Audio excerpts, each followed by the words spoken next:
particular areas of interest. But I'm also just a big proponent of, I look a lot of things up on the internet. So, but okay, so I'll officially get started. Hi everyone out on the internets. My name's Regina Anderson, and during the day, I always say during the day, but also in the evenings and on weekends, and just, I am the executive director of Food Recovery Network, which is a national nonprofit that works with college students all across the country to recover surplus food from their dining halls. And then we safely package up that food and we donate it locally to what we call hunger fighting partner agencies, like homeless shelters, soup kitchens, food pantries, after school programs, other nonprofits that help feed people in their capacities. And with the pandemic, a lot of our students are no longer in school, but I will say a lot of those engaged, amazing citizens have continued to recover food just as local volunteers. It's really amazing. And we also work with businesses, conventions, events, other areas outside of higher education to also create recovery plans so that all this really good food that we create in America, when we are done with our event, when we're done with lunch, all that really good food that's still left over in the kitchen isn't thrown away, but it's actually used to continue to feed people. So that's my day job. And so this particular conversation, I'm super excited about it because I've been doing natural, I don't know if you want to call it natural beauty products, natural home remedies, natural cleaning products for a very long time now. Not quite as long as I have been water bath canning, which was originally how I started teaching classes with Josh at DC Parks and Rec, teaching people how to preserve their food. But I started many years ago learning about natural home remedies, I guess we'll call it. And the reason why that journey happened for me is just a combination, intersection, if you will, which I know is a really popular word. It was an intersection of a lot of things that were happening in my world, which is I really love nutrition, I love health, I love fitness, and making sure that I was eating really healthy, it was important to me, but also, what am I putting on my skin? What am I cleaning with my household? What ingredients am I using? What are those things that, we buy in the grocery store? And could I lend my approach to eating healthy to also what I'm putting on my skin? So basically one thing just led to another, and I started collecting a lot of resources, doing a lot of internet searching to try to figure out what is what and how do I apply what to what and how can I combine things to make what. I've definitely had a lot of, as they say, Pinterest fails with some of my products, and I just don't use them anymore. A couple of years ago, man, this was such a bummer. I made some handmade dish detergent. So not the stuff for your dishwasher, but the stuff that, if you're actually doing the dishes by hand.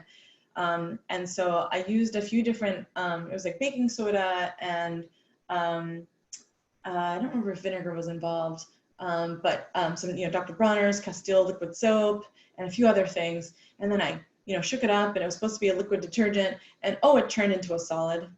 It was definitely some sort of bonkers chemical reaction. It was still safe to use, and I still, used it, but it wasn't as convenient as I thought it would be, having it as a liquid. So, it happens to the best of us, and it's just part of the fun of exploring. And so today we're going to do a bunch of exploring together. And so we have quite a bit of time together. So please, again, I just want to remind folks to stop me if you have questions, if you have suggestions, if you need me to slow down, any of those things are all fair game. So today I'm mostly going to focus on, I don't want to call it beauty products because I think sometimes that maybe turns people off. It's not, I'm not focusing on makeup, but I am focusing in on a few things that all of us, no matter, what your gender identity or your skin type is, all of us can use these products. And when we begin to explore, you know, things that we can put on our skin, I wanted to first go through a few things, but I'll just list them off and then I'll go through them all in more detail.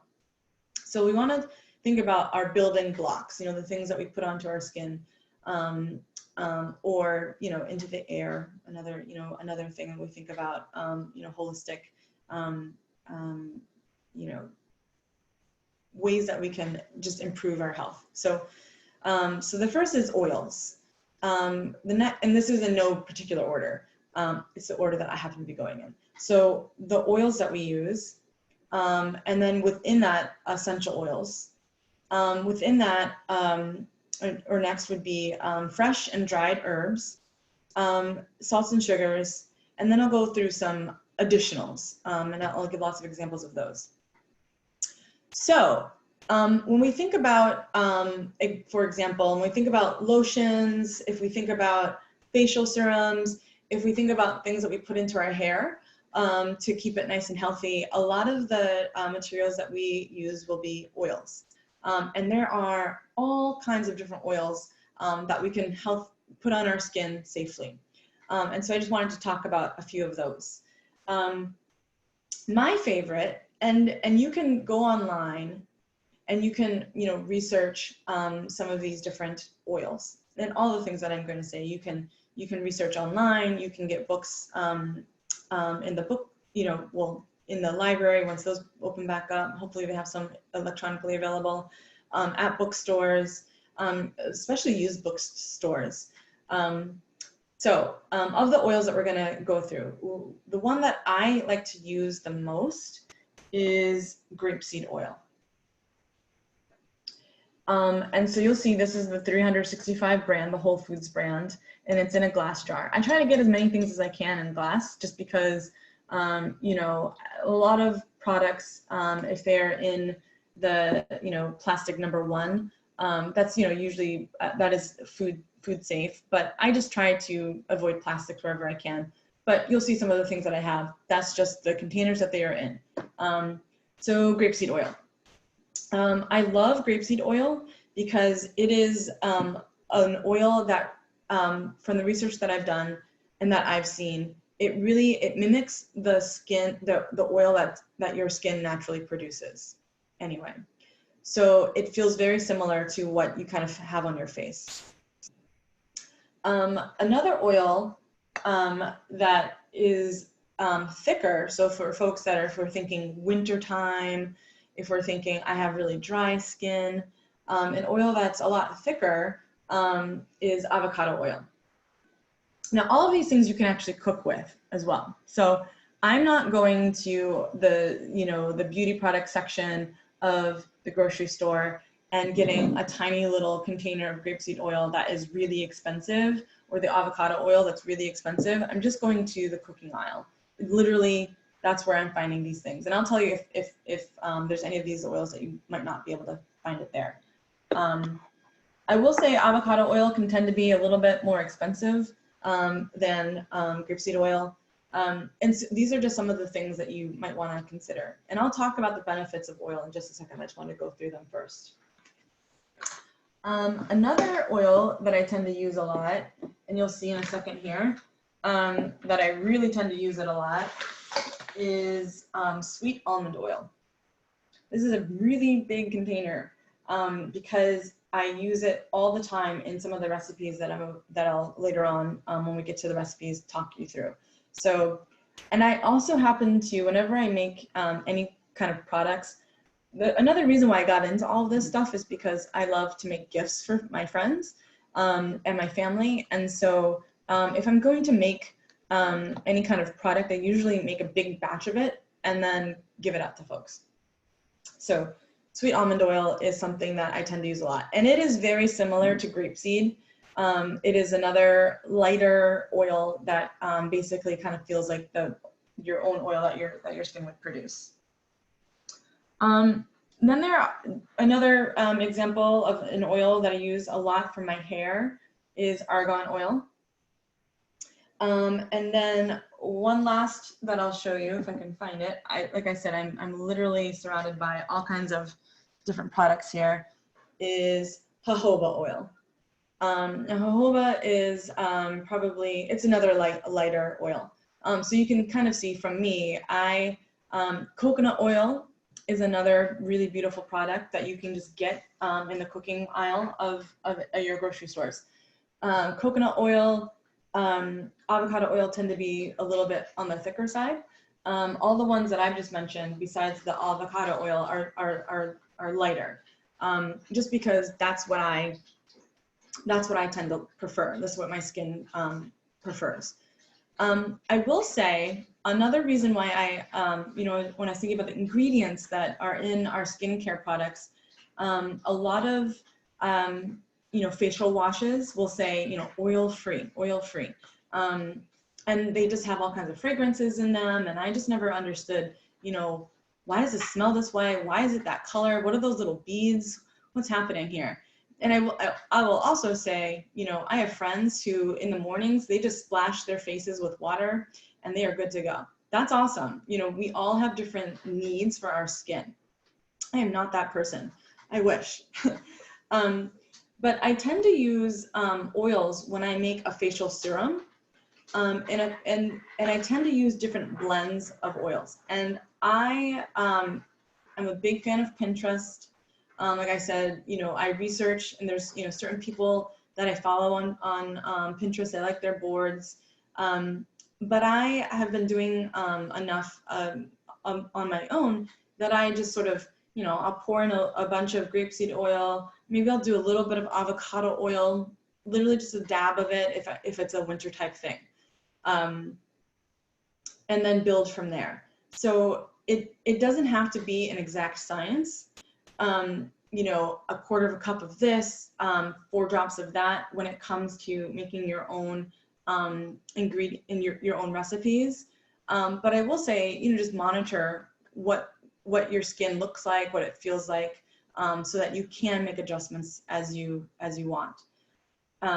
But so with all of these oils, I do use them directly on my skin because unlike oil-free products, oil and water don't mix. So if you are splashing your face with an oil-free soap or cleanser of some sort, it's using chemical reactions to get your face to feel clean. And sometimes it strips your skin of its natural oils. The oils are good. They're not necessarily clogging your pores. But so I like to use these different oils to cleanse my face because oil will bond to oil. So when I have my facial serum or whatever it might be, that is oil based, then it's going to cling to the excess oil that my body has produced throughout the day. And then when I wash it all away, all the oils will come off, but it won't strip my skin of all the oils that I need to have healthy, hydrated skin. So that's why I use oil for my face. And I'm gonna pause there for a second to see if anybody has questions about the first ingredient that we're thinking about, which are oils. And we will continue to build throughout our time together on, well, what do we do with the oil? And I kind of gave some thoughts on serums, but wanted to pause to see if anybody had questions about oils.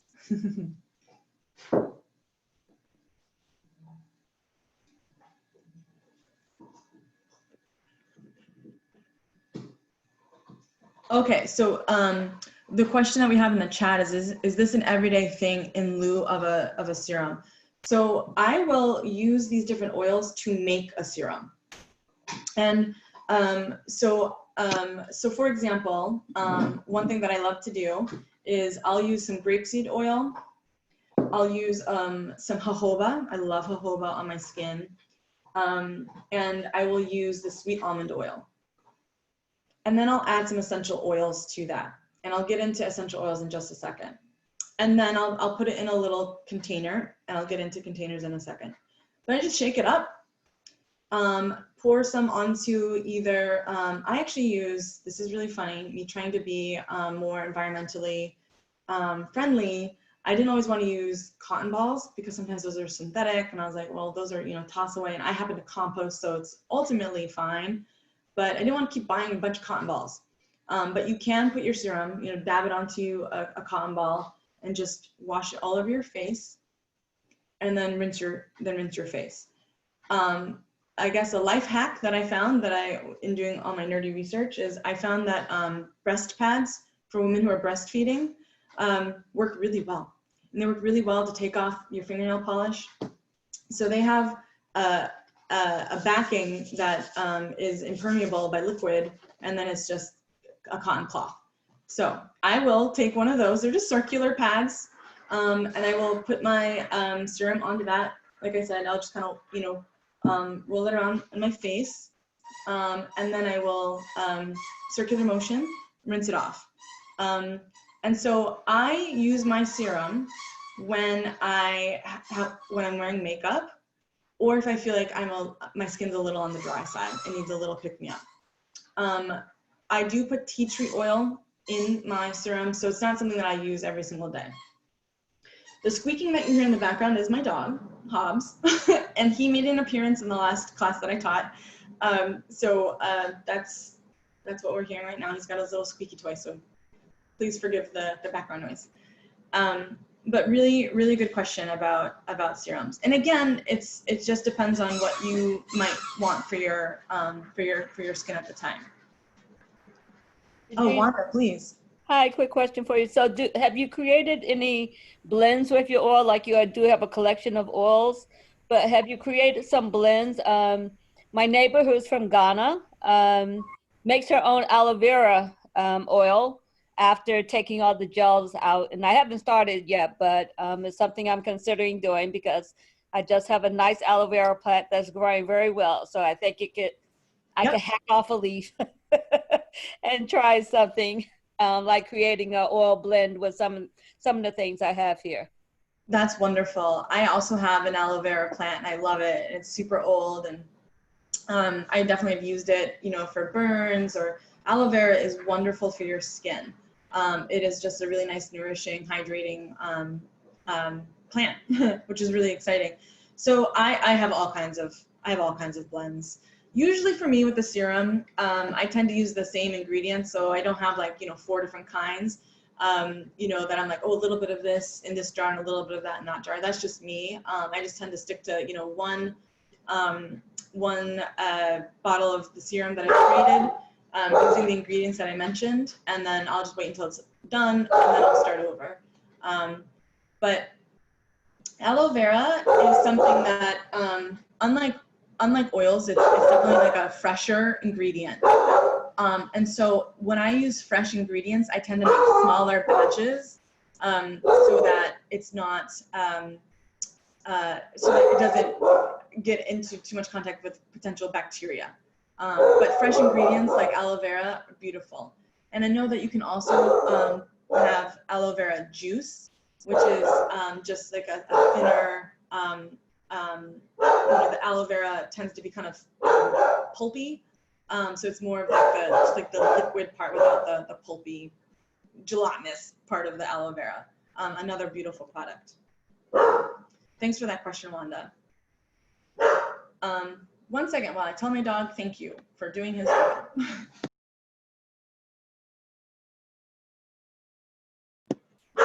Didn't quite work. All right, thanks. Thanks, Hobbs. Come here. Thanks, bud. Sorry, everyone. He loves to do this. All right, I'm just gonna keep going. So another base of ingredients to build on a variety of different products that we can make are essential oils. There are a ton of different essential oils out there, and they can be a bit expensive. So as you're thinking about, you know, what are my needs? What do I want to do with these different, you know, if I want to make something for my skin, or for again, like a cleaning product, or you know, aromatics for my home. You know, what is it that I want to do? And I just say that because, you know, things can add up very quickly, and so you don't want to go out there and just buy like, you know, $500 worth of essential oils, which is very, very easy to do, believe it or not. So essential oils are, and I'll just show you a couple. They come in these tiny little bottles, and there are, so this is a product called, or a brand called Now. This one is called First Botany. This is Art Naturals. This one is Mary Taylor Naturals. So there's tons of different brands of essential oils. And an essential oil is a chemical, it's a chemical process that extracts the oils from plants. So it's not something that you and I can necessarily do in our own homes. We can do other things, and I'll talk about that when I get to fresh and dried herbs.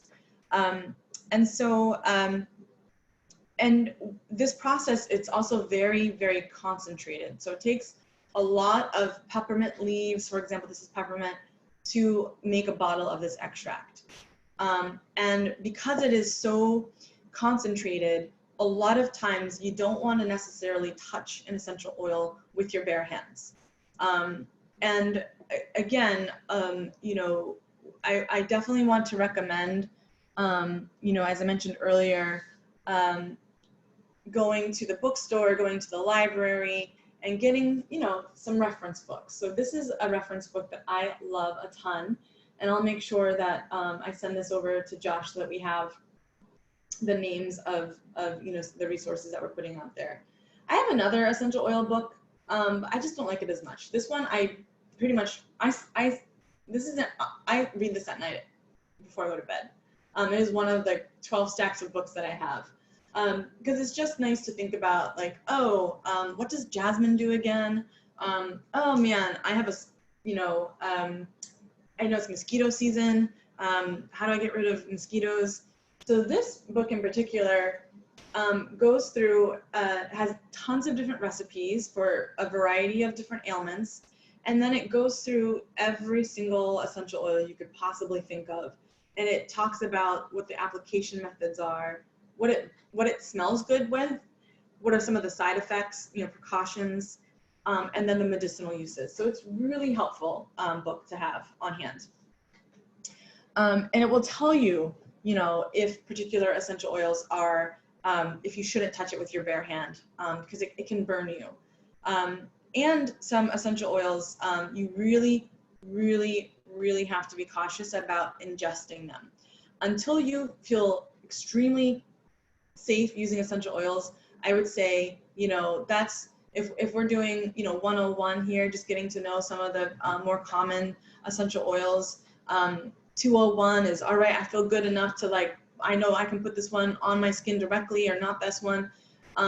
Ingesting some essential oils is 301 and beyond. It can be very dangerous to do so. So I just wanted to caution there. So some of the more common essential oils that people love, and I do too, are lavender, tea tree oil, the ones that I just had, lemon essential oil, peppermint, eucalyptus. And they're really common because they can be used in a whole broad array of different recipes and ingredients. Like lavender, it's antimicrobial, so, you know, kills germs. It's really good for your skin, so it helps, you know, build collagen. It smells really great in and of itself, but it's also very calming on the mind. So if you want to think about products that are gonna not only make your skin feel really good, but they can also help your mood, lavender is very calming. Peppermint, on the other side, is very energizing. And so I tend to not use peppermint too much if I'm about to, you know, go to bed. Everyone has different reactions too. So I use a lot of essential oils. So I tend to use a lot of it to have an effect if I'm trying to, you know, calm down, or if I really need to focus on something. You know, I'm surrounded by essential oils all the time. So just think about, you know, do your research when you think about, yeah, I feel like I mostly want to use some products to help me relax at night. Or, you know, my serum, I mostly am going to use that at night. So I might not want to use, you know, orange or, you know, citrus or grapefruit. These are scents that can really get your mind activated. So when you're starting to build, just, you know, keep that in mind of, you know, what time of the day you'd be using your oils. Any questions on essential oils? We can go into a ton on essential oils. I will show you, I'll try to show you. Here's my, you know, part of my essential oil collection that I have. I use it in my laundry detergent. I use it in my diffuser. I have different jars with wooden or bamboo reeds. Again, I put it out into the world as gifts. So I happen to have a lot of essential oils. But if anybody has any questions before I move on.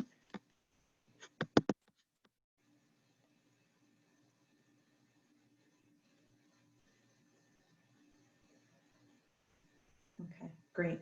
I'm just giving you know, a little bit more of a longer awkward pause because I love awkwardness. But also, again, like our brains are thinking in different ways. And so I want to make sure that everyone has enough time to, you know, ask a question if they have one. But please totally feel free to interrupt too, because, you know, we are virtual right now. Okay, so that was a little bit about essential oils. And again, we can go further into that world if you'd like to. But I want to contrast that with using fresh and dried herbs, which I will say some people do not think that the use of essential oils is a good thing. Because as I mentioned, it takes a lot of the plant to create one small jar of the essential oil.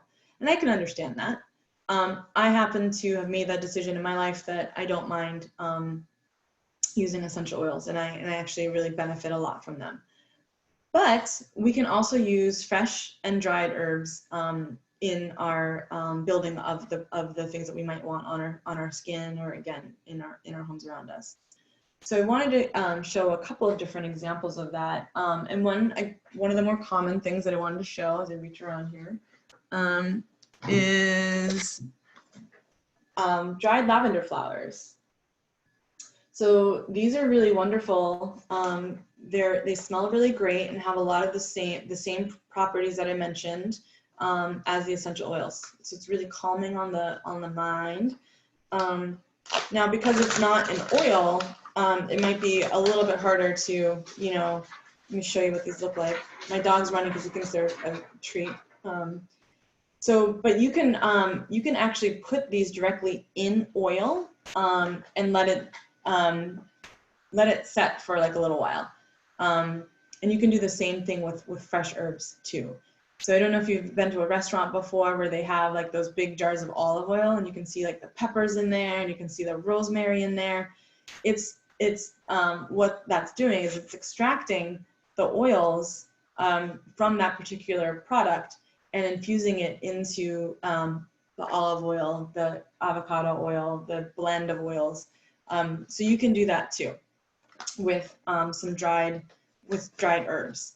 And again, you know, just do your research on what each herb does. So I actually happen to be, I didn't cut any for all of you to see, but I happen to be growing sage. And I don't know about all of you, and I'd love to hear your thoughts on this, but I only basically use sage. Thanks, bud. You got it down. I basically only use sage during, you know, Thanksgiving time to make stuffing. But I was doing some reading on sage to be like, what else can I do with the sage? And yes, you can make pesto with it.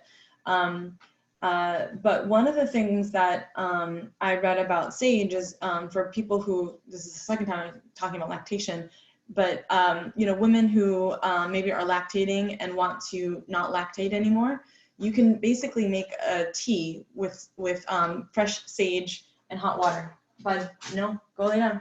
You gotta lay down, bud. And that will help dry up mother's milk. It's really fascinating. So I was like, wow, sage, that's pretty amazing things to know. I wanted to show basil, some fresh basil. And I don't necessarily use basil on my face for, like, you know, the things that I just mentioned with serums and whatnot. But we will want to get to the recipes. I'll have an actual recipe for this, but basil is really good to help the effects of bug bites. So if you have mosquito bites or God forbid a spider bite, oh man, basil can help with that. And all you have to do is you can do a couple of things. You can literally chew it up and just put it right on the bug bite. Just mash it up a little bit, or you can use a mortar and pestle or fork. But you just want to crush up the cells of the fresh basil, and it helps relieve, you know, as I said, the effects of bug bites. Yeah, sage is also very good for sore throat. Absolutely. Thank you for that. Thanks for adding that. That's beautiful. Okay, so fresh and dried herbs, a little bit cheaper than, not a lot cheaper than essential oils. Really great to use in our you know, beauty products. So we're going to continue to build on. So we've talked about our oils, our essential oils, and then you know, herbs, fresh and dried.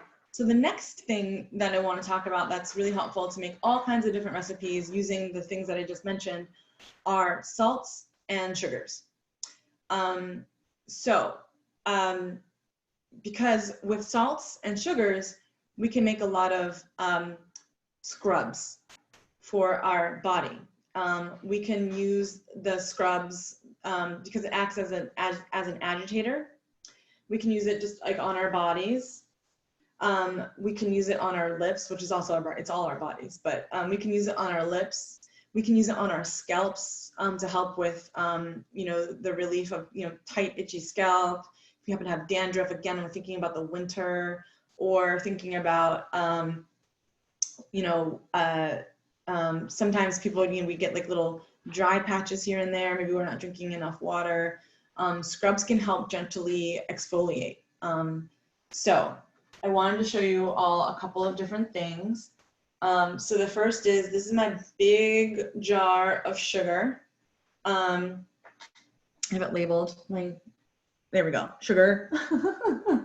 Because when I make a sugar scrub, I make a huge container of it for myself, and then I also love to just give it away.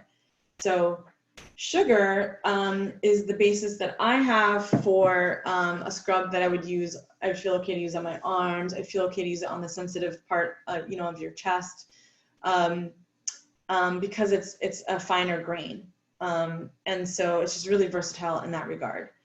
I will also say not everyone feels comfortable using cane sugar for a lot of reasons. You know, all the things I just mentioned.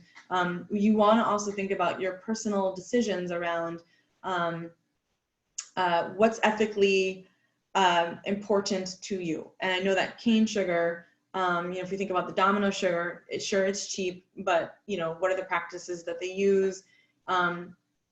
Things to consider. So using coconut sugar is, you know, I feel like it's a little bit coarser than cane sugar, but it works really well too, and is a bit more expensive as well.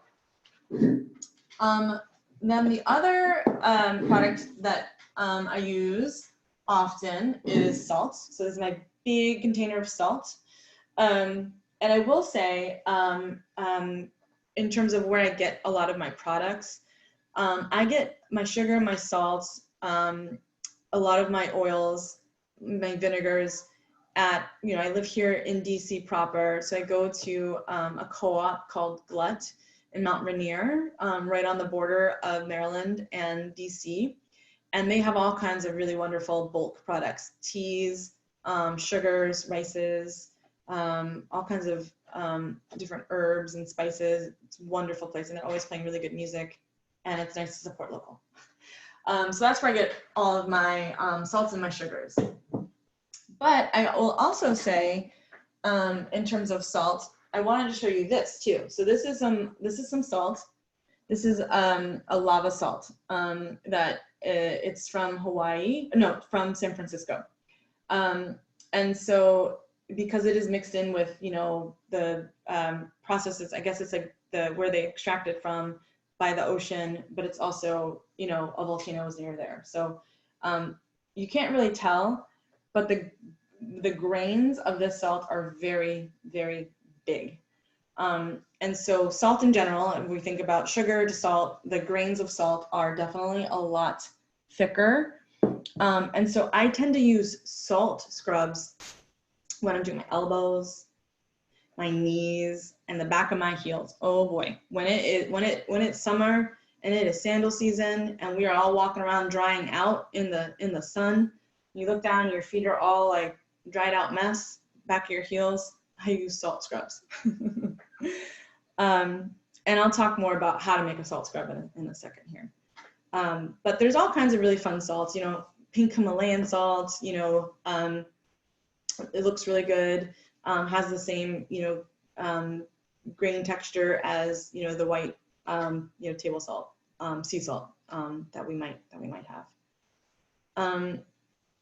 So other additional things that I wanted to talk about as we begin to build and we get to making some recipes are just some other things that you might have around. So as I mentioned to everyone in the beginning, I do work at a nonprofit that is all focused on recovering food. So this is prepared foods that we want to eat.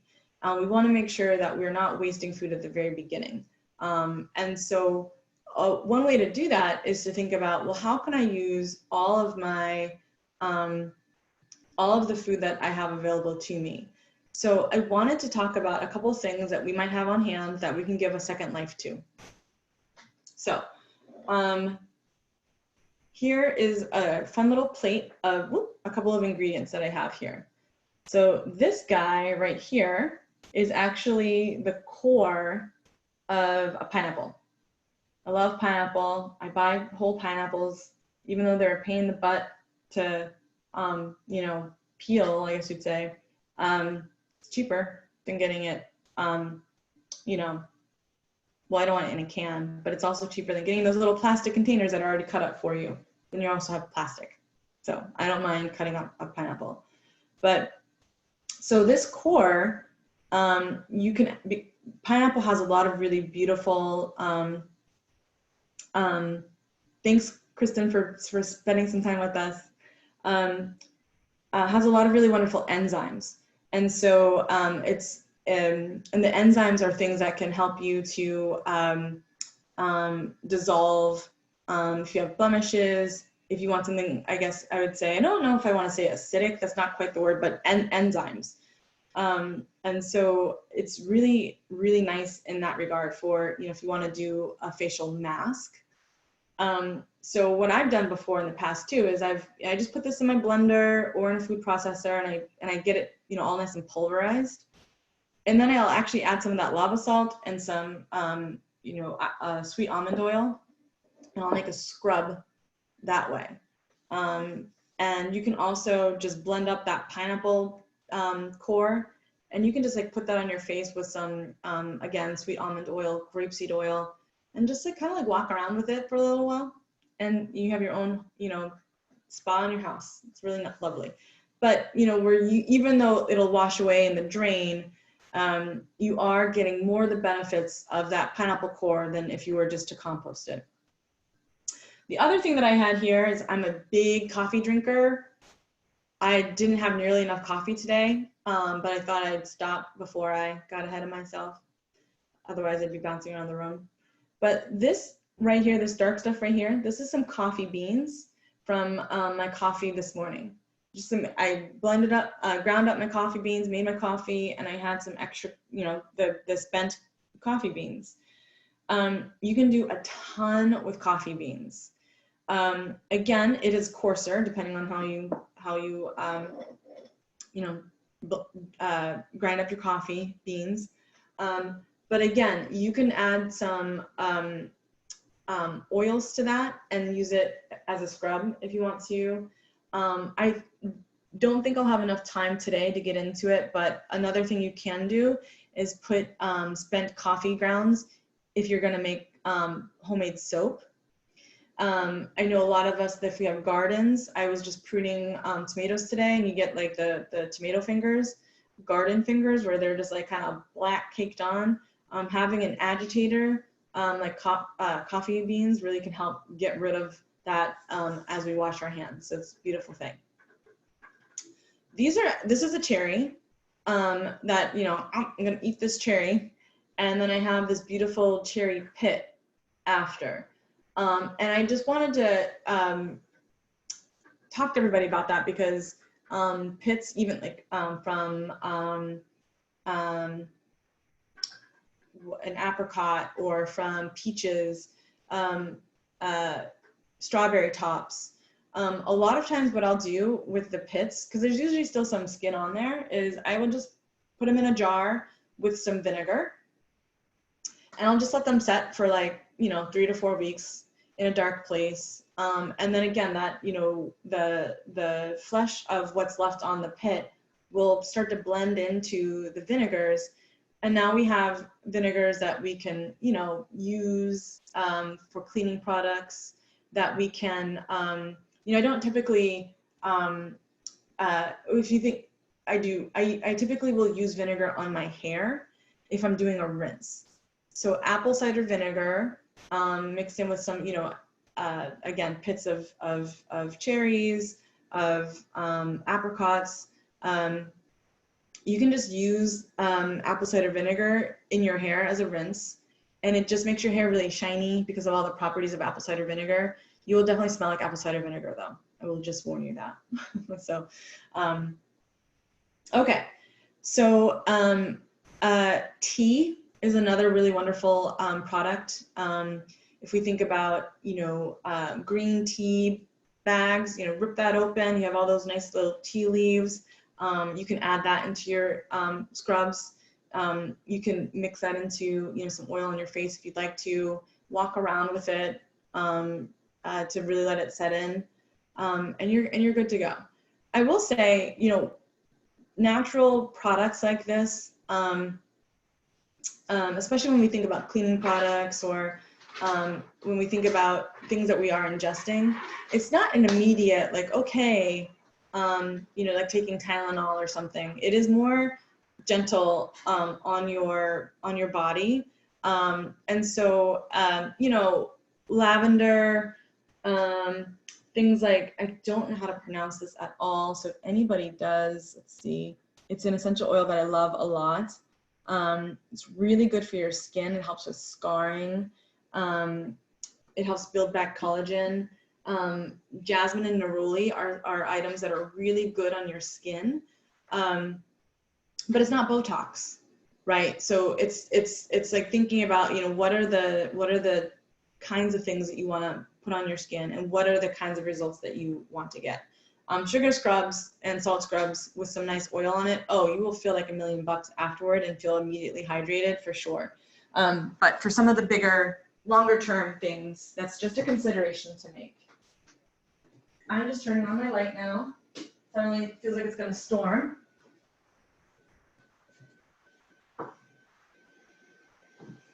Thank you all for bearing with me as I do all these different things. Okay, a couple more additions that aren't necessarily things that you are, you know, natural products that we have in our own homes. Vitamin E. This is a product that we use actually to preserve things. I'm trying to think of it. Oh, I don't know if you all remember, you know, once the pandemic first hit, you couldn't really find any hand sanitizer anywhere. Wow, that was really difficult. So you can make your own hand sanitizer, and I can walk you all through that if you'd like, using a few different ingredients, and you can put vitamin E in there just to keep it longer. I felt like I never needed to do that, but you know, you can add vitamin E to your facial serums if you want to. But again, I feel like I tend to use these things so quickly that I don't necessarily need to use a vitamin E. But and it is very, very thick, so just keep that in mind. You don't need a lot of it. Glycerin is something that you use in different sprays. Again, it just depends on the recipe and what you're trying to do. But again, it's definitely a thicker product. Helps preserve things. And glycerin is the byproduct of when we make homemade soap using a chemical process. I don't do that, but that's how we get glycerin. Rose water, it's just water that's been infused literally with rose petals. So if you have neighbors who have rose bushes and you know they don't spray chemicals on it, ask them if you can have some of the petals, and you can just combine this with some witch hazel, which is another product. The basis for here we go. The basis for well, it says facial toners, for hand sanitizer. It is also antimicrobial and antibacterial. So you can just put some rose petals in your witch hazel, let it do its thing, extract for 3 or 4 weeks, and then you have this, beautifully scented witch hazel that you can then use to make other things. Baking soda, I was talking about before, if you wanted a scalp scrub, baking soda is really good. It's a very neutral product, naturally occurring, that you can just use because it's a finer grit than sugar or salt. So our skin can, it can be kind of sensitive up here. So baking soda with some oils is a really good, exfoliant, but really good basis for scalp scrubs. And I'm not, as I mentioned, I'm not going to go too much into making your own soaps, but or lotions. Unless you have questions about it, I can definitely answer. But when we're thinking about lotions and making our own soaps, things like shea butter, wax pellets, these are also additions that we can add to these foundational products to have different desired effects. Oh, I see that April mentioned that April once made a sugar scrub with ground pine needles. That sounds awesome. And use that olive oil, yep, which is, as we were mentioning earlier, olive oil, like avocado oil, tends to be a thicker oil on our skin. Wow, pine scents in the fall. Oh wow, that just sounds so lovely. Let's see. And Deborah, you'd mentioned earlier, I'm sorry, I didn't see this, but you asked about any particular oil for lavender flower. So are you asking when you infuse lavender flowers, is there any oil that you like? Yep.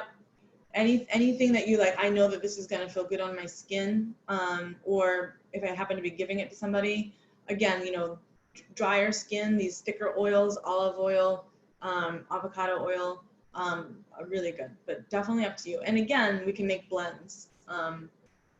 So I definitely tend to sometimes, more with my scrubs, I will add that avocado oil or olive oil if I really want to make sure that I'm feeling hydrated.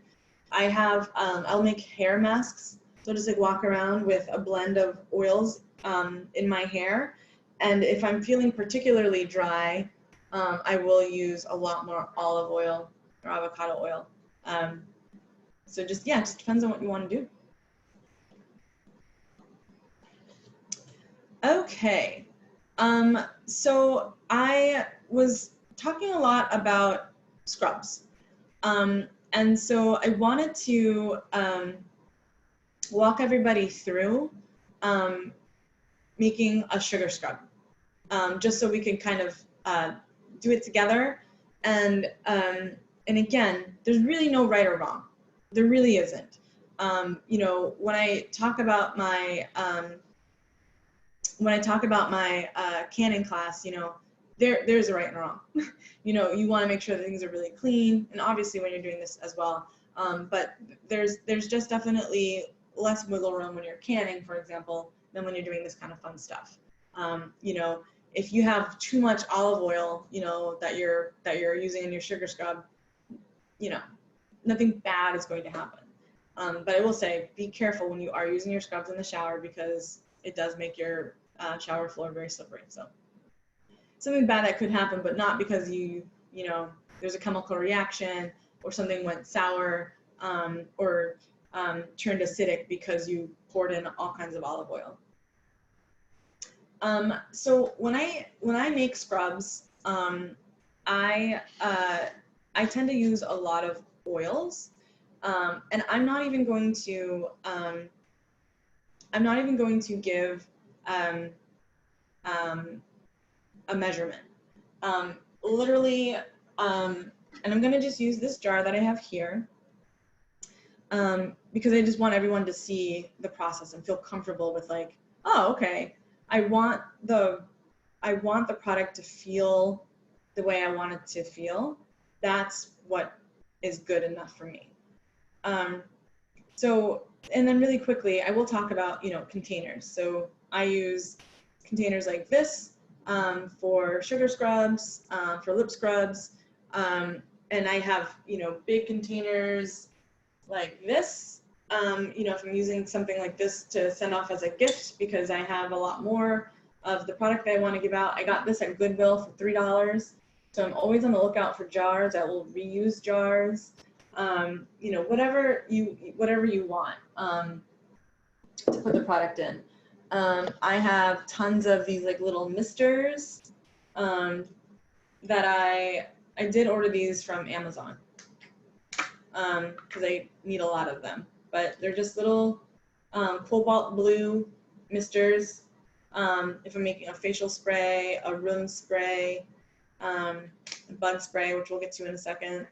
I have these little glass jars.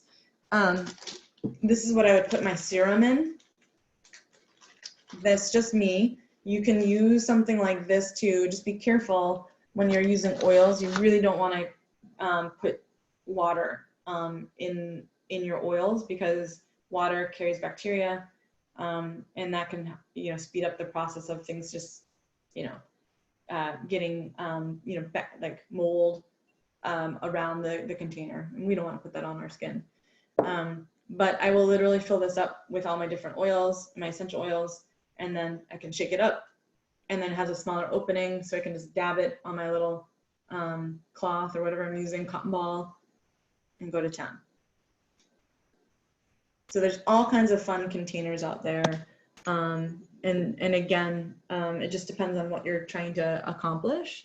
Oh, I even have, I once made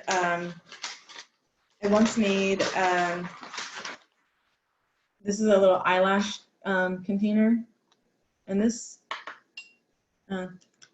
plastic, but it's just like a little mascara container, and I just put some almond oil in here with I think it was sage and bergamot essential oil. You have to be really careful, again, doing a lot of research to help thicken your eyelashes. And then I was like, you know what, that's really not my style. I don't really need that. My eyelashes are my eyelashes. So, but I know some people have trouble, you know, they feel like their eyelashes are quite sparse. And so I made that for a friend, and I thought I'd use it too, but then I didn't. I don't like using that regular mascara during the day. Okay, so I've got my container here. I'm gonna take some of the sugar right here, and it is definitely thundering out. So let's see. So I'm just gonna fill it. I'm not even gonna fill it halfway, again, because I more want to show you all the thickness or the consistency that I'm working on. Another reminder, label everything. You're not gonna remember. You really won't. If you start making a lot of different products, label, tell, you know, say what products you're using, because you'll want to make sure that, you know, not everybody wants geranium, or like I said before, like, oh, was that lavender? essential oil in there? Is it gonna make me kind of like sleepy and calm? Or is it gonna make me, you know, wide awake? So that's why I label everything. So I've got a little bit of sugar in here. And then I'm going to add my sweet almond oil. So I'm just gonna pour some in here.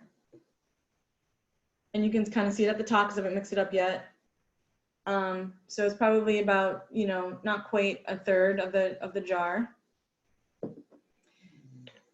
And then just for fun, I'm gonna add some of the grapeseed oil. I'm just gonna add a little dollop. And again, I could have reversed that if I wanted to. If it was winter, I could have done all avocado oil. Now let me get my spoon, which I did not bring over.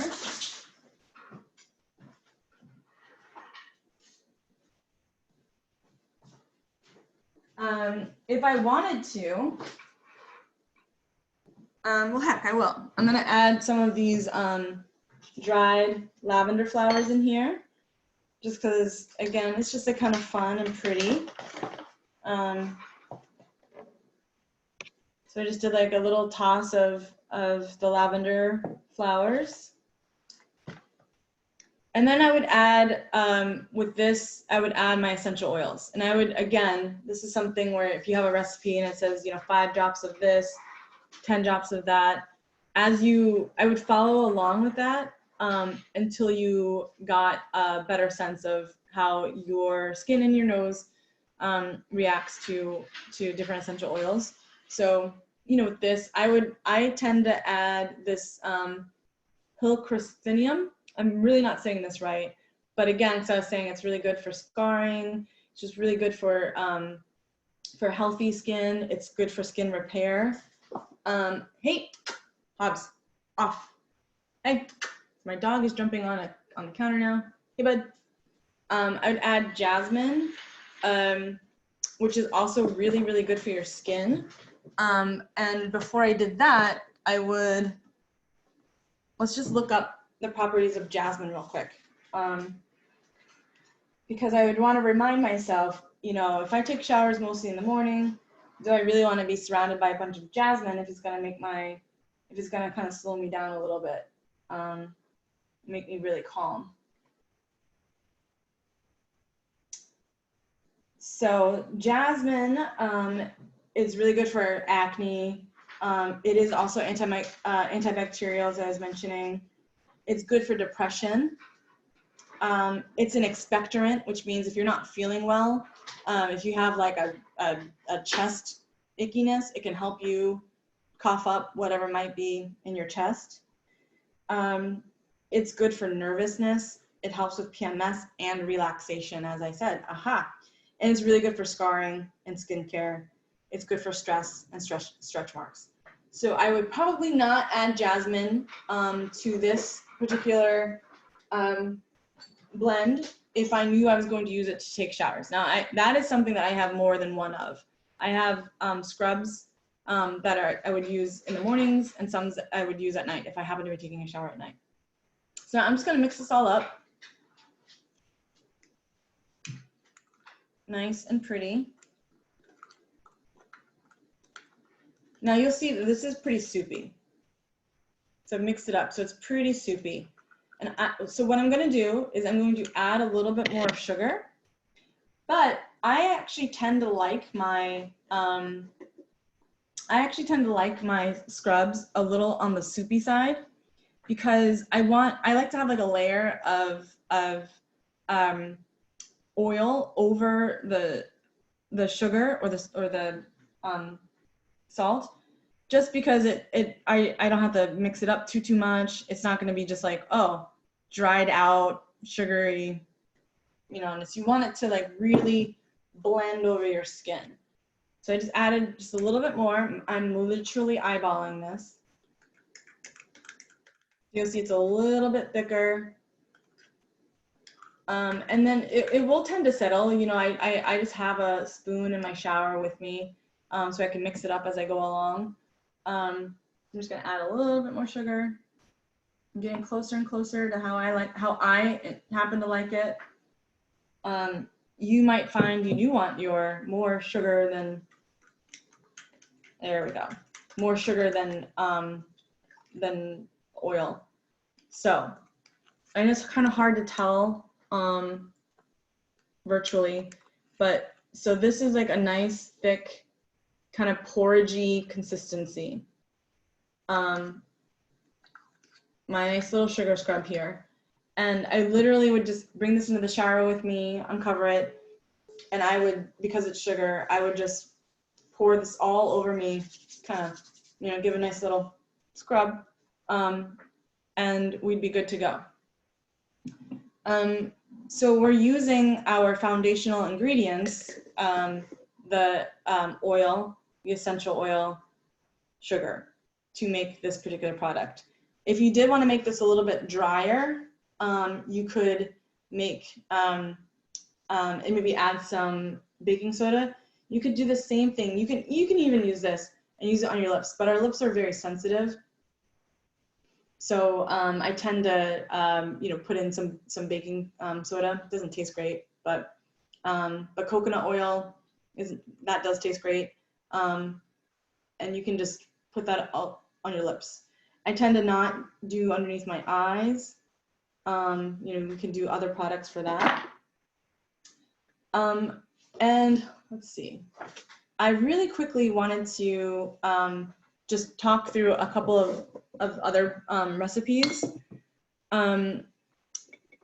This is a face mist that I made because it is summer, because sometimes you just feel like you need a little brighten up, hydrating hit to the face, or if you just need to cool down a little bit. So all this is mostly water. Fill the water to here, some witch hazel, and then my essential oils that I have in here. I have peppermint and orange, because I just wanted a pick-me-up. So I keep this in my gym bag.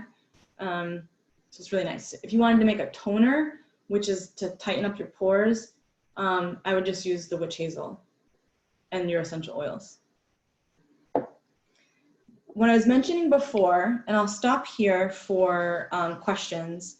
When I was mentioning before, there are a lot of essential oils that you should not put directly onto your skin, but there are plenty that you can. Lavender is one of them. It's just so good for your skin. I really can't stress enough. So again, if I have a dry little patch on my face near my scalp, for some reason I tend to get that, I'll just put lavender directly on my scalp. Tea tree oil is one that you can put it directly onto your skin, but you might need to work up to it. And you can work up to it by using just a little bit of tea tree oil mixed in with some almond oil, avocado oil, any of those oils that we mentioned. Just mix it up together, and then you're good to go. Peppermint is another, again, kind of like a tea tree oil. You can put it directly on your skin, but you might want to start off with mixing it with a oil of some kind.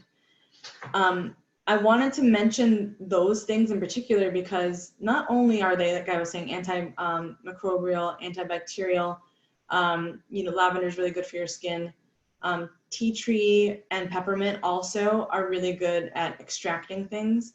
So I have this little, I call it just a zit serum that I made, and this is tea tree oil, peppermint, lavender, and I added some neroli, which smells lovely. This is one of these essential oils that's a little bit more expensive, but I wanted to make the investment. A good skin repair, collagen, it helps to boost collagen production. No other oils. I don't have the almond oil in there. I don't have avocado oil in there. But, talking about the containers, I do have it in a little dropper. And so if I find I have a blemish of any kind, I'll just put a few little drops on my finger and apply it, you know, directly to wherever the blemish might be. Smells great. And again, this is one of those things that I mentioned before. It's not necessarily gonna be like something that you get in the store that like, oh, in 5 minutes the pimple or the blemish is gone. I tend to use it if I feel like something might be happening. And I tend to carry it around with me so I can reapply it. So a lot of times with essential oils, you know, it's not just one and done. You wanna reapply. And again, it's not for everybody. This is a bug bite relief that I made. I don't know if you can read that or not, but I didn't label all the ingredients. I just happened to know what I use for my bug bite relief. So this is lavender, peppermint, and I use basil essential oil in here. And so, you know, mosquitoes are happening right now. If I happen to have a mosquito bite, I'll just add this, you know, put it right directly onto my skin for the bite. A lot of those materials that I just mentioned are also, not only are they helpful for like bug bites, but bugs happen to not like them at all. So you could put those essential oils with some diluted water or witch hazel in one of those little mister containers. And you can put it on you, and you can spray it around. I had a problem with, this is like the worst thing ever because I'm afraid of spiders. And I had my old house, I used to have a steel kind of door, front door before we got to the main door. And it was one of those things where you had to kind of like reach in to get to the door handle. And I traveled a lot at that time, and this spider family sort of set up shop inside of there. And I just wanted to die. I like literally, well, that's really dramatic. That wasn't quite the case, but it was really scary for me. And so I would like go around the back of my house instead of like trying to deal with that. So one day I got super brave and I made this insect repellent using all those ingredients. It smells great. Spiders, you know, eventually went away. They put up a little bit of a battle, but they left. So the question about tick bites. So yeah, once you extract the tick, you know, sometimes we have, and you know, we want to make sure that it's not a deer tick. You know, you got to see your doctor if that might be the case. If you have that little bullseye ring, go see your doctor. But if it's just like an ouchy, kind of scratchy thing, those ingredients can definitely help alleviate the frustration of having a tick bite. But let me look at that book one more time and see if they have anything in particular about tick bites. So April, thank you so much. You had a cut in your mouth for topical pain. Yep. And you use it in your toilet. I have a big bottle of tea tree oil on the back of my toilet that I just put into the toilet bowl water. I just drop some onto my toilet brush, and I love it. So because tea tree oil is very strong, and so April was wondering if you did want to use it in a mister, I would say, you know, start with 5 drops or so and build from there. You know, and test it on a small part of your body to see, give it a little while, see if you feel any burning that you can't handle. I have a feeling, April, that if you were able to like put it, you know, inside of your mouth for a cut, that you'd probably be able to tolerate, you know, quite a bit. Now, it's not comfortable, you know what I mean? Unlike lavender that feels like fine on your skin, tea tree oil, it is a bit more of an aggressive type of essential oil. So we definitely want to be careful with that. And some of the citrus oils, I will say also, are photosensitive. So you might not want to put on, you know, you might not want to put grapefruit in your face spray and then go out to the beach. It's just not good for your skin. So that's part of like the research that we'll want to do. And a lot of a lot of places will tell you what some of the reactions can be to essential oils. Some essential oils, young kids shouldn't be around them. If you have epilepsy, there are some essential oils that you should avoid. If you are pregnant, there are some that you should avoid. I will say there are very few essential oils that can cause an abortive reaction. And those ones you probably can't even get in the United States. They say women should avoid certain essential oils because it just promotes blood flow to the uterus. And you might want to avoid that if you're, working on creating a baby. So there's just some things that you might want to avoid. And so just do your research. And I would say, if you have a book like this, like I said, I have 2. And so sometimes I'll look at both books for the same thing. You might want to do the same when you're reading, especially if you're using the internet to try to find more than one source. It's just helpful. Tick bites, 259. So it's going to tell me a particular, actually might have a recipe for us. Tick bites. So they're saying for tick bites, tea tree oil directly onto the bite is good. And then an essential oil that I don't have and I actually don't know that much about, which is kind of fun for me, is Neroli, Niaouli, and applying that also directly to the bite. They said for tick bites. That's kind of fun. Just learned something.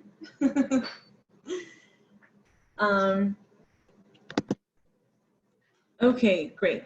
So I am just curious if there's any questions that I can answer, because I've gone through our recipes and that brings us to the conclusion. But if you had any questions about oils, essential oils, products, just let me know. And I'm gonna put myself on mute while I go grab something that my dog just. Good. What'd you get? Here. Want this? How did you do that?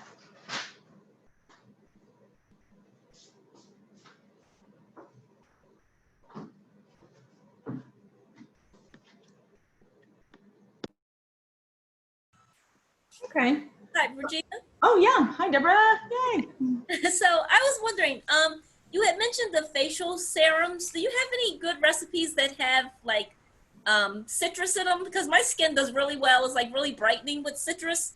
And do you have any like facial serum recipes that you can suggest? Yeah, I have a friend, when I had some girlfriends over and I had all my essential oils out and one person was like, I want all the relaxing things. And I have another friend who was like, I want all the brightening, fun, citrusy things. So, and again, just be careful with going out into the sun with some of these. So I do love grapefruit. Grapefruit is it's a lovely smell, but also I just want to make sure that I have this right in terms of some of the aromatherapy properties. It helps with depression, it helps with fatigue, it helps with hangover, irritability, headache. So grapefruit is just a really nice, cheerful citrus that I love a lot. I do love lime as well. And some of the properties of lime are, and again, funny enough, they're all antibacterial, antimicrobial, but they help with, both grapefruit and lime help with cellulite, which is kind of funny. It also helps with muscle pain. Lime helps with alleviating stress. It helps with varicose veins. It helps if you have a fever. And it helps with your circulatory health.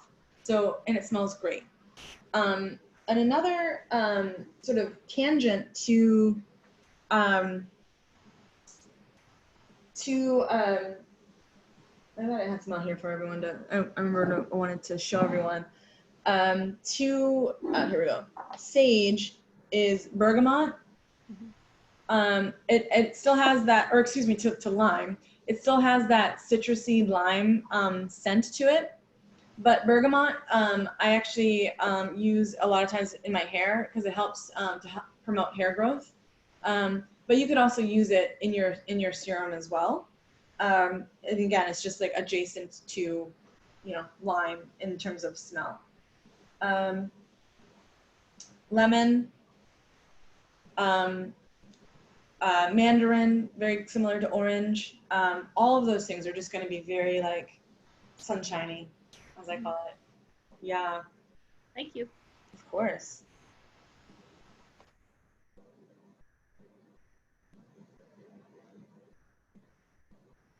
So any other questions, or if anybody, like Deborah, I love that question. If you have anything specific that you're working on, I can try to help. Hi, I'm not sure if you saw my last question there, but you had mentioned hair mask, but I don't think you went into exactly what you put in that. That would be great to hear. Yeah, totally. There's a bunch of different things. So I tend to get a ton of different kinds of hair masks that you can use.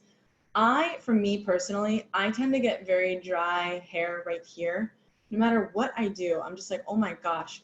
So I tend to do a few different hair masks. So one would be the oils. When I want to do not only for my hair, but for my scalp as well, I'll do an oil-based hair mask. And so I'll do the avocado oil. I'll do a little bit of olive oil. And then I'll add my essential oils from there. So I do add bergamot, and I lavender, and so I just put it all in a measuring cup, and I just kind of like I said, I just sort of add the different oils. Vitamin E would be a good use for this particular kind of hair serum. And I'll add my essential oils, and then I'll essentially just kind of like dip my hands in the mix that I just made, and I'll just start working it through. And I'll just eventually get my hair, and sometimes I might pour it onto my scalp to just like start working it through. I will literally just cover my hair with this oil, and then I'll use a shower cap, and then I'll just wait 20 minutes. So it's like while I'm making dinner or while I'm talking to friends, whatever it might be. So I just let it set for a little bit. And then I will do this on days that I shampoo my hair, which I tend to not shampoo my hair very often at all. And so I'll shampoo it and then I'll condition as normal. And it really helps with that. Another serum that I made was more a hair rinse. It was, I had infused the apple cider vinegar with hibiscus leaves, the tea, hibiscus. It turned a really beautiful red color, and hibiscus helps with hair health. And I don't remember all the different things with hibiscus, but it was enough for me when I was doing the research. I was like, let me try this, and I happened to have some at my house. And with the hair rinse, I'll just, if I'm conditioning or whatnot, but, after, the last thing I'll do is I'll pour this infused apple cider vinegar all throughout my hair into my scalp because it's helpful for your scalp health. And then just let it sit for a little bit. So then usually I'll just like wash up and then rinse it out. I will say again, with apple cider vinegar, if in the summertime, if you're gonna go to the gym afterward and sweat a little bit, you will smell like apple cider vinegar. And it just depends on like if you care, where you're going. Sometimes you might not care. It could be winter, you're gonna be wearing a hat all day, might not matter, but it definitely has an aroma. Thank you. Of course. What kind of hair do you have, April? I'll put my video on so you can see. Cool. So, to start, I don't even know what kind of hair you would call it. Oh wait, I see why. Let's see. feel like my hair tends to get more, there we go. My hair tends to get more greasy, but I also, Okay. like you, I don't, I mean, this is like after a couple days, Yeah. a little bit shiny. Yeah. So, One thing that might help you, I don't have a recipe right off the top of my head, but you might want to, your mister, you can do these, your own recipes to absorb oil. You kind of like the dry shampoo or, whatnot. But that might be a nice option for you, especially because, yeah, drying or shampooing our hair isn't always like the best thing to do. Hobbs, hi. My dog is like dragging a bag across the floor of her face. He's just being such a booger. But yeah, I know a lot of people that tend to, after even a day. So April, you're in good shape here. But like even after a day, by the end of the day, they're just like, I'm feeling really shiny. So dry shampoos are fine. But again, if you want to go towards a more natural product, but Josh has my contact information if you want to chat about some recipes for a little bit of oil absorption. great, thank you. Of course. Great. Well, thank you all so much for spending some time with me. Please do reach out. And again, Josh has all my contact information. If you have other questions, if there's a specific thing that you're working on, if dark spots. I will say, one thing a lot of times people ask me about is like puffy under their eyes. Happens to all of us, salt and whatnot. But or dark circles under your eye. A lot of times that's genetic. And if, we know what we look like if we've had too much salt, we know what we look like if we've not had enough sleep or if we're stressed out. But sometimes it's just, like you'll see, I'm just puffy.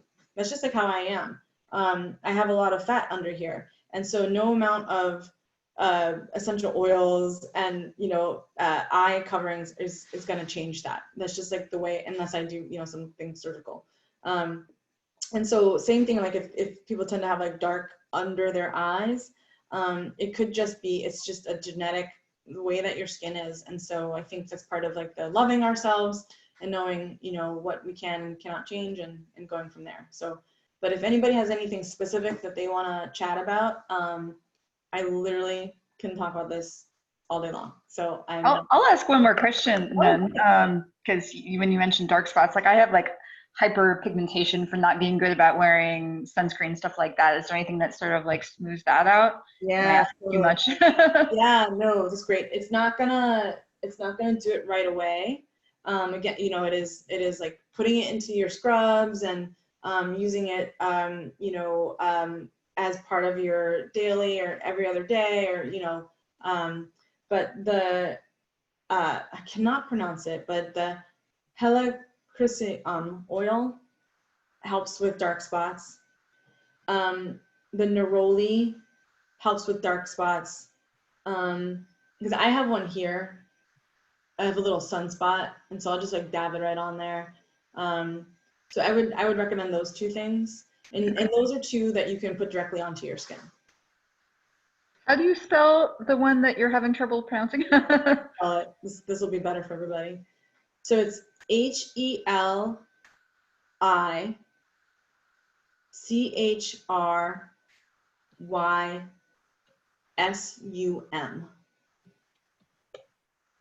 Gotcha. I use it for if I'm doing a scrub, any serum, I just use it in all of those things. I love it. What does it smell like? So it smells like, it's a little citrusy, flowery. Mm-hmm. It's not overpowering. Like jasmine is very overpowering. It is very sweet. Jasmine and geranium, very, whoo. So it's gentler than that, but it's definitely, it's around. Have you done any, like I have a lemon geranium and I happen to love the smell, and like I've like made iced tea from the leaves and whatever. Have you actually done any extractions with stuff like that, or? I've Yeah. never, other than you putting it in oils to extract that way. Mhm. That's the most that I've Just sort of infusing. Yeah. Mhm. Gotcha. Yeah, I don't know if you heard earlier, but like, you know, to make your own essential oil, it's like a chemical process. Mhm. Like or it's not like adding chemicals, but like the to be able to extract is a process that we can't do in our own homes. We wouldn't have enough, you know, pressure to be able to do that. Kind of cool. I looked into it once and I was like, oh, let me just try to figure out how to make my own essential oils. It's not a home thing we can do.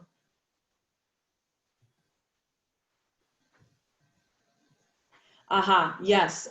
When we are using fresh leaves, definitely I would make sure to wash them as good as you can, to get any kind of dirt or bugs off. And then just I would put it out on a paper towel or a tea cloth of some sort, to get it as dry as you can. Now, if you don't get every little, you know, droplet of water, that's totally fine. If you're gonna, you know, add it into oil, as I said, you know, we don't want to have too much exposure to water because that can bring in some bacteria.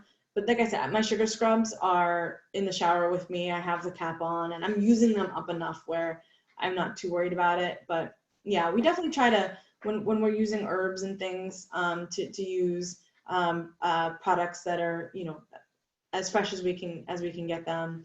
And then you can also, you know, dry them out from there. You can continue the drying process if you don't want to use direct fresh herbs, for sure.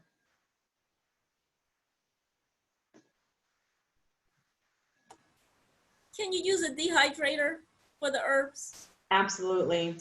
Yep. And I love my dehydrator. I use it for everything. I actually just dehydrated a bunch of basil leaves to make some basil salt. And what's really nice about a dehydrator is it can go at temperatures that are lower than your oven. So if you think a lot of ovens, the lowest temperature they'll go is 170. But your dehydrator, you can dry things at 105, 125, and that will keep the enzymes of that plant. So it's basically still alive, it's just dried. And so that's why I really like my dehydrator. And so you can, and it also keeps my oven free. You know, I might not need to use it to make dinner. And, you know, I don't have like 12 hours to like have something in my oven all the time. So I definitely love my dehydrator, and I got a refurbished one, you know, because they range, but I got one that was like, what is it, like 9 different trays, because I use it a lot. I dehydrate a lot of things. So yeah, your essential oils, question was how long can they last? For years. They really can stay around for years. I tend to not keep them around for that long because I'm using them up so much, but it can be years. From 20 years ago. Wow. So that's a really good, I would probably try it, Janie. I would, you know, 20 years, but I would maybe put it on in a glass so I can like look at it and smell it and see if it's still something that I would want to, you know, put onto my skin. But that's kind of neat. That's like a lifetime. Cool.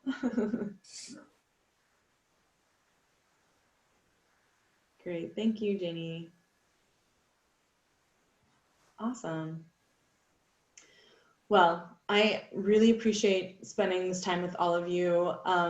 Thanks for sharing your questions and your suggestions and what you do. And as I said, you know, please be in touch if you have other things that come up. Anytime really, because it's summer right now, but as we get into fall and winter, our skin changes. And so our needs might change, our hair changes, you know, so don't think of this as the last opportunity to be in touch. I'm literally around and I would love to keep the conversation going with all of you. So happy Thursday. Be safe out there. Hold your loved ones tight. And my next class will be in a couple weeks, and I'm doing fermentation. So we're gonna learn some recipes on how to ferment foods. So yay. But have a great night, everyone. Thanks again. Thank you. Thank you. Bye, Bye. Deborah. Yay. Bye.